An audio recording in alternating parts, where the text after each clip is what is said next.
दोस्तों, आपका स्वागत है भारत के सबसे आखिरी ज्योतिर्लिंग में, जिसके बिना आपकी ज्योतिर्लिंग की श्रृंखलाओं को अधूरा माना जाएगा। जी हाँ, श्री कृष्णेश्वर महादेव टेम्पल।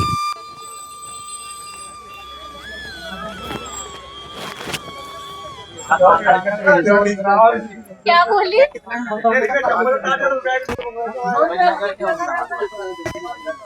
हाँ तो दोस्तों, हर हर महादेव। जो है छत्रपति संभाजी नगर में, और जिसको हम लोग औरंगाबाद भी बोलते थे पहले, वहाँ पे बेरुल गांव में स्थित ये मंदिर है। तो ये दोस्तों एयरपोर्ट से अगर आप आ रहे हैं यहाँ पर ज्योतिर्लिंग में, तो ये आपको अराउंड 35 किलोमीटर की दूरी पे पड़ेगा। और अगर आपको रेलवे स्टेशन से आना है तो आपको औरंगाबाद का रेलवे स्टेशन, आप वहाँ से आ सकते हैं। और उसके बाद बाई कार के थ्रू भी और बस के थ्रू भी आप पुणे से या कहीं से भी महाराष्ट्र में आसानी से आ सकते हैं। देखिए मेरे पीछे ये है अपना शिखर, जो कि ज्योतिर्लिंग का है, और ये अब दिखना स्टार्ट हो चुका है। तो हम लोग अब यहीं से आगे जाएंगे, और दुकानें वगैरह भी यहाँ पे बहुत ढेर सारी हैं। अगर आपको प्रसाद वगैरह लेना है या फिर कुछ भी लेना है तो आप वो सब यहाँ पे ले सकते हैं और आसानी से आप जा सकते हैं। तो अभी बरसात वगैरह भी हो रही है, तो हम लोग ने रेनकोट वगैरह भी यहीं से ले लिया है। तो ये रेनकोट जो है अराउंड 100 रुपये के आसपास का पड़ता है। तो अब हम चल रहे हैं आगे, और इसी तरह महादेव का नाम लेते हुए आगे चलते हैं। हमारे यहाँ मिल्क है, मिक्स मिल्क है, व्हाइट और ब्राउन। ये कंदी पेड़ा है, ये हमारे यहाँ का मसूर पेड़ा है, और सब 4-5 प्रकार के पेड़े हैं हमारे। कितने का ये वाला? ये 150 का है। तो ये वाला ये 120। हाँ, एक काला कंद 120 का है, 130 का है। 130 का है। गाँव से बना के लेके आते हो बाहर से? अच्छा, इसका हमारे वहाँ का इसकी फैक्ट्री होती है बड़ी बड़ी। अच्छा, वहीं पे फैक्ट्री है? हाँ, बहुत बड़ी बड़ी।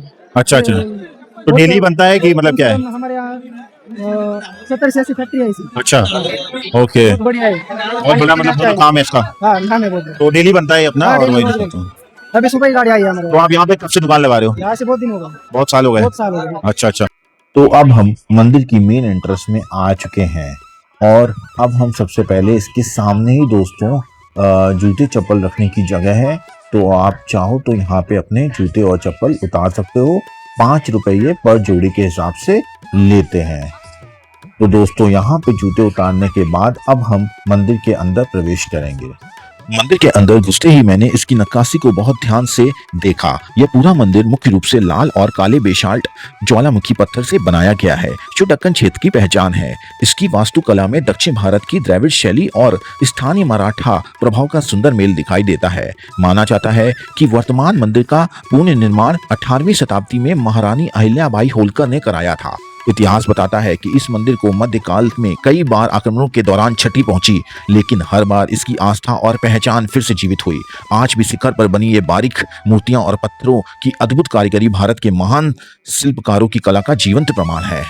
अब मैं मंदिर के अंदर प्रवेश करूंगा, और ये इकलौता ऐसा ज्योतिर्लिंग है जिसके शिवलिंग को भी आप पास से टच कर सकते हो, और मैंने इसमें गंगोत्री का गंगा जल भी चढ़ाया। कृष्णेश्वर महादेव टेम्पल जी के बहुत अच्छे दर्शन हो गए हैं, और अब हम लोग शिव जी के दर्शन करके, जी हाँ, ज्योतिर्लिंग के दर्शन करके अब हम जा रहे हैं शिवालय कुंड पे। जी हाँ, तो वो जो कुंड है अब मैं आपको दिखाऊंगा। तो थोड़ा सा आगे जो मंदिर आप देख सकते हैं, मैं इस समय रोड पे चल रहा हूँ, तो मंदिर जो है वो पीछे की साइड में है, और मैं अब इस साइड आगे की साइड जा रहा हूँ। और यहीं पे शिवाला कुंड है, जहाँ पे एक बहुत पुरानी एक कथा है, जहाँ से ये ज्योतिर्लिंग स्टार्ट हुआ था। तो वो पूरा सब कुछ आपको डिटेल में बताया जाएगा। मैं अभी खड़ा हूँ ज्योतिर्लिंग मंदिर से 500 मीटर की दूरी पे स्थित अहिल्याबाई होलकर शिवाला कुंड में। जी हाँ, ये वही कुंड है जहाँ से इस ज्योतिर्लिंग की कहानी स्टार्ट होती है, और इसी जगह ये चमत्कारी शिवलिंग प्रकट हुआ था। तो ऐसा मानते कि लोग यहाँ से नहा के फिर जाते हैं मंदिर में भगवान के दर्शन करने। तो जो आप ये सारे मंदिर देख रहे हैं, ये जो जितने मंदिर हैं, ये सारे मंदिर में शिवलिंग स्थापित हैं। तो वहाँ पे भी आप पूजा वगैरह कर सकते हो। तो काफी स्पिरिचुअल प्लेस है ये, और बहुत ही भक्ति से भरी हुई प्लेस। आप जब भी यहाँ पे आएंगे तो भक्ति आपके अंदर इतने ज्यादा भर जाएगी, और आप इतना ज्यादा भक्ति में लीन हो जाएंगे कि आपको कुछ भी याद नहीं रहेगा। तो ऐसा बोला जाता है, इस जगह एक पंडित कपल रहा करते थे जिनका नाम था सुधर्मा और सुदोह्या। वो दोनों एक दूसरे से बहुत ज्यादा प्यार करते थे, और उनका दाम्पत्य जीवन जो था वो बहुत अच्छे से चल भी रहा था। लेकिन जब बहुत साल गुजर गए, उनकी संतान पैदा नहीं हुई, तो फिर सुदेहा ने अपनी जो छोटी बहन थी, जिसका नाम गुष्मा था, गुष्मा जी से सुधर्मा की शादी करवा दी। तो उनसे उनकी संतान भी पैदा हो गई। ये जो गुष्मा नाम की महिला थी, ये बहुत बड़ी शिव की भक्त थी।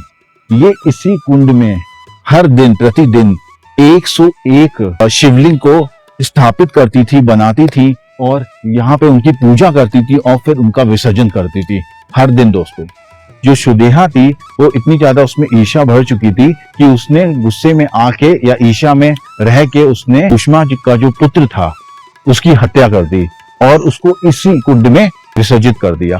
तो जब वो अगले दिन यहाँ पे आई, भूष्मा जब अगले दिन यहाँ पे आई तो उनको जब पता लगा, उनका जो इतना बड़ा दुख था, लेकिन उस दुख को भूलकर उन्होंने शिव जी की तपस्या की। यहाँ पे उसी दिन फिर से तपस्या की, 101 शिवलिंग बनाए और विसर्जित किए। तो शिव जी इस बात पे इतना ज्यादा खुश हुए उनसे कि उन्होंने उनके पुत्र को वापस जीवित कर दिया। और जब उनका पुत्र फिर से जीवित हो गया तो शिव जी भी साथ में प्रकट हुए और शिव जी ने उनसे बोला कि आप मुझसे कोई वरदान मांगो। तो वरदान में उन्होंने ये मांगा कि शिव जी आप इसी जगह हमेशा के लिए रह जाओ, इसी जगह आप यहीं पर प्रकट हो जाओ। तो शिव जी यहीं पे प्रकट हुए और इसीलिए ये 12वां ज्योतिर्लिंग बना। इसी हम कहते हैं गिरनेश्वर महादेव टेम्पल। ये टेम्पल एक अलग ही तरीके की प्राथमिकता रखता है। ये हमें दर्शाता है कि भक्ति की ताकत किस तरीके से एक आम इंसान, हमारे और आप जैसा इंसान, उसने किस तरह से भगवान की अपने सुख दुख सबको भूल भाल के उनकी सिर्फ भक्ति करी और उस भक्ति का फल उनको मिला कि आज हम यहाँ पे सब कोई आते हैं और इस चमत्कारी शिवलिंग के दर्शन करते हैं। तो बोलो हर हर महादेव।